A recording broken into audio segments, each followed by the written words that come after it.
My name is Martin D'Souza. I run an entertainment company called Lighthouse Entertainment, and I also run a company called Mad Hatters. It's a birthday party company, and I make money by talking. Yes, I'm a master of ceremony and MC. I've been an MC for a good 30 years of my life. I've been a games host for birthday parties, and I have also been conducting seminars and been MC on stage. So probably stage was my passion and stage is my life. But I didn't begin out there. I didn't begin on the stage. When I first started speaking, I was scared. I was afraid I couldn't speak like the way I'm speaking. Today, life is different. I'm speaking in front of a screen with 50 of you out here, but I did speak in front of 100, 200, even up to 5,000 people. Okay. And my feet and my knees were trembling like crazy. My hands were sweating and like, what am I going to speak? But I did that. I went out and I spoke and I did my job and I got paid for it. Can you believe you get paid for speaking? So the interesting thing about speaking is that is the only asset you have which cannot be taken away from you, and probably that is the only asset that you have where you can bank on and rely on for the rest of your life. You can speak till the age when you start becoming old. Okay, that was not a network issue. So it's only when you become old and you can't speak, and if you're in good health, you can possibly speak right up to whatever age you want. And by speaking, you can convince, you can influence, you can manage, you can really influence a lot of people. And today, because of the internet, a lot of people are making money by speaking. What is public speaking? Now, public speaking is not really speaking in front of public. A public could be 50, 20, 100, 500. But public speaking is the art of talking confidently. So you could be speaking to just two people, and that is also public speaking. Okay. So you could be speaking to five people or 20 people, that is also public speaking. Public speaking is about the art of confidently conveying your message to another person without saying, without all that fear, without looking up into the sky. Very often I've heard some people talking and they're looking up into the sky and say, no, public speaking is looking at each other and talking. So probably an art of communication, an art of interaction with somebody from one to one to one to many. So one to many could be any number. That's the key part about public speaking, which very often we are confused and we say public speaking is you're on stage. No, public speaking could be anywhere. And what is the need for public speaking? As I said, it's your ticket to freedom. It's your ticket to freedom is you can do anything with it, and there are various levels of what you can do with your public speaking. Um, if you are in the business of speaking, by that I mean teachers, by that I mean trainers, by that I mean lawyers. Lawyers obviously try to convince. I was just joking when I said confuse. Okay, I know there are about three people who are here lawyers, but um, you need to take a joke. And entertainers. Entertainers are in the business of public speaking. But there are a great many people who are not in the business of speaking. And those who are not in the business of speaking are everybody. Even they need public speaking. Okay. So what exactly is public speaking? So I'm going to take you a little bit about what is public speaking. Public speaking helps you not only drive in a subject, drive in a point, but also helps you win friends. Winning friends is the most important thing. If you cannot speak properly and confidently, you will not make friends. I know I have got about 80 to 90 entertainers working for me, and some of them are great people, but they're scared of talking and they don't open their mouth. And the image that people get of them is they're snobbish, they're snooty, they're arrogant, and whatever. And that is the reason because they don't speak. And they don't speak because what will somebody else think about you? Who cares? You don't need to worry about what others think about you. You are here in this world to drive yourself and win.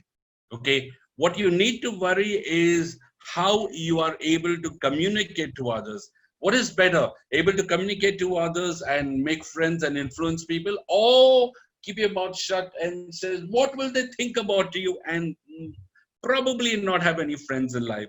So I said, the biggest asset God has given you is your voice, and with your voice, you can do a lot of stuff. Those of you who have been in college, it definitely helps you to make presentation.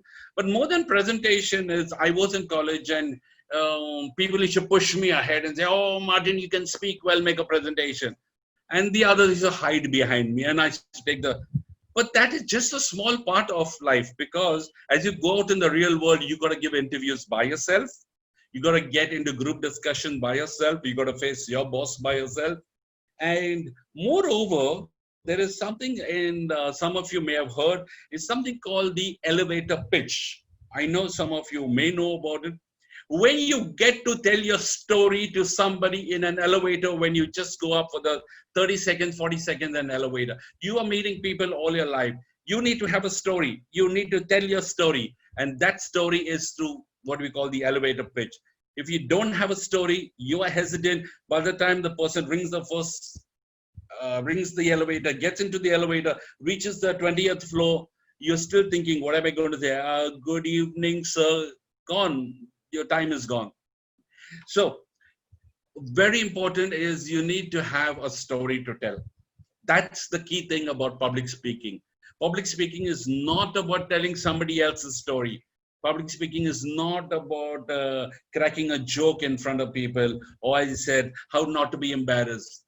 Focus on what you are with who you are. So tell a story. You need to have your story. So that's where I would begin with. Public speaking is about telling your story. Telling a story with confidence. Now, how do you tell a story? I don't have a story. It's okay. I will teach you how to tell a story. Everybody has a story. Even a 2-year-old kid has a story. Even a 102-year-old person has a story. Right? Public speaking is about having an opinion. You can have an opinion. Many of you have an opinion, but why should I give my opinion? Or what will others say when I give my opinion? But the point is, you need to have an opinion. Do you have an opinion? Yes. How do you have an opinion? You need to have an opinion by being interested in everything. You need to be interested, and you need to be interesting. And how do you be interested in everything? Is you got to read. You got to read. You got to take in a lot of information. So now I'm telling you about how to store information. And once you store information, how you got to get it out from your mouth. That delivery is about something else. So having an opinion, as I said a little earlier, is just not rambling. Okay, it's not just being a chatterbox. Once you have an opinion, once you have a story, your confidence builds up. When you have a confidence, what is confidence? Confidence is about, I am happy with myself. When I'm happy with myself, that is confidence. Right. I am not afraid of saying something. That is really confidence. Okay, so let me go to a little bit about a story about myself. All right. um, I was in school. I was a very, very quiet, shy guy. I've not never opened my mouth.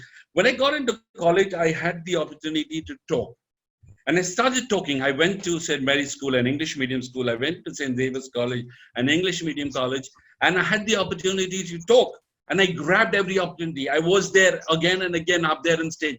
And I realized that my English was a little faltu. It was not the clear-cut English. It's colloquial English, chalta hai English that we have among us there. It is not the English that you speak on stage. And I was pointed out. People told me, hey, listen, you are talking, you're just rambling, and you're using a mixture of Konkani, English, Hindi on stage. It will not work. I said, oh, really?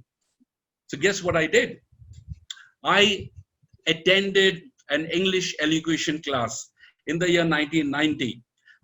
After college, I took up a job. I was being paid 1,000 rupees a month to be I love to write. I'm a creative guy with a copywriter. I got 1,000 rupees a month as a salary, and I used to pay 1,500 rupees to this teacher who taught me English elocution.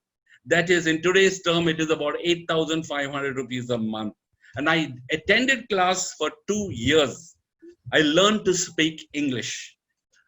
A Christian Catholic boy from an English medium school, learning to speak English. That is very important. Just not standing up there and talking, is you're learning to speak English.